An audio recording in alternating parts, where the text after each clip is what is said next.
자, 그래서 이제 발달을 바라보는 과거의 관점하고 되어 있습니다. 자, 과거의 관점 다음에 나올 것은 현재의 관점이겠죠? 그래서 이 과거 내용을 보고, 아, 예전엔 이렇구나. 아, 그러면 이제 최근에는 바뀌었겠네? 이렇게 선생님들 충분히 미루어 짐작하실 수 있을 것 같아요. 자, 성장은 곧 발달이다. 성장 이퀄 발달로 보는 개념입니다. 자, 그러면 선생님들 미루어 짐작하시건데, 이건 옛날 방식이에요. 지금은 성장과 발달이 동의어가 아니다 라고 하는 거 제가 말씀드리겠죠? 그거 이해하시면서 봐주시면 되겠습니다. 성장이라는 표현이 나왔어요. 그래서 성장의 개념과 의의 부분 짚어보겠습니다. 이 성장은 한 번씩 기출문제에 자주 나와요. 이 성장 자체를 질문하는 문항이 많이 나온다라기보다 보기 문항 중에 성장에 대한 내용들이 이제 살짝 스며들거든요. 그래서 개념 정리는 좀 꼭 같이 해보면 좋을 것 같습니다. 성장이라고 하는 것은 크기의 증가, 기능상의 이런 향상, 아까 말씀 잠깐 드렸는데 플러스적인 거를 생각하시면 돼요. 보통 성장은 이런 내용인 거죠.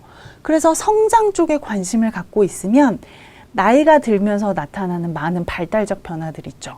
허리가 굽고 근력을 잃고 골밀도가 줄어들고 이런 그 쇠퇴와 관련된 상실과 관련된 내용들은 관심사가 될 수 없어요.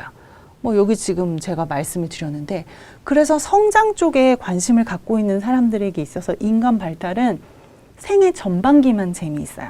어린아이들은 보세요. 어제 분명히 누워만 있었던 애가 오늘 뒤집기를 했어요. 어제까지만 해도 뭐 잡고도 못 서던 애가 열심히 노력해서 뭔가 식탁 다리를 딱 붙잡고 막 다리를 부들부들 하면서 서요. 이런 거에 대해서만 굉장히 환호를 하는 거죠. 아, 굉장히 양적으로 많이 성장했기 때문에 그러합니다.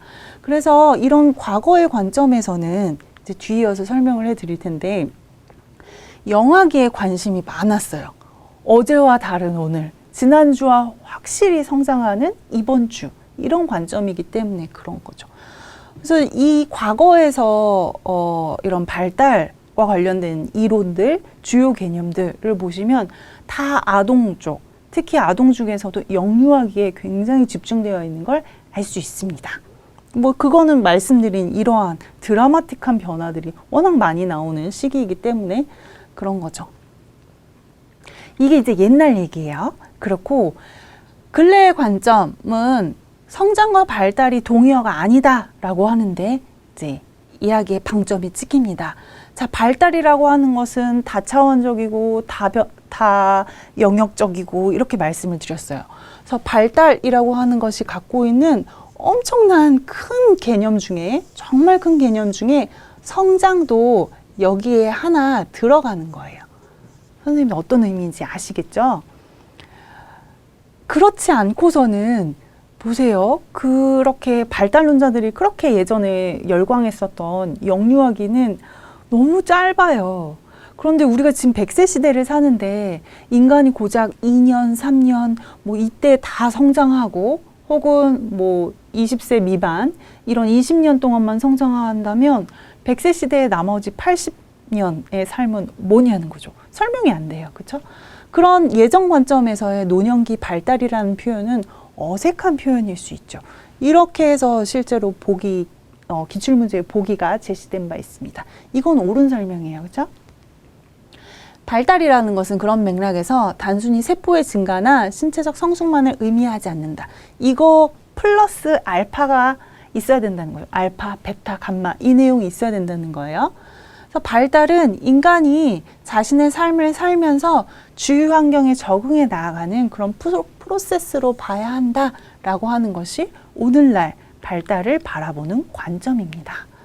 그런 맥락에서 발달은 더 이상 성장만을 의미하는 것이 아니라 성장과 쇠퇴의 개념을 모두 아우르는 그런 큰 개념으로 보는 것이 적절하다라고 하는 표현인 거죠.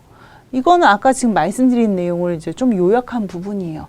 키가 크는 거, 키가 줄어드는 거, 체중이 증가하는 거, 나이가 들면서는 체중이 조금씩 빠지잖아요. 이러는 것들.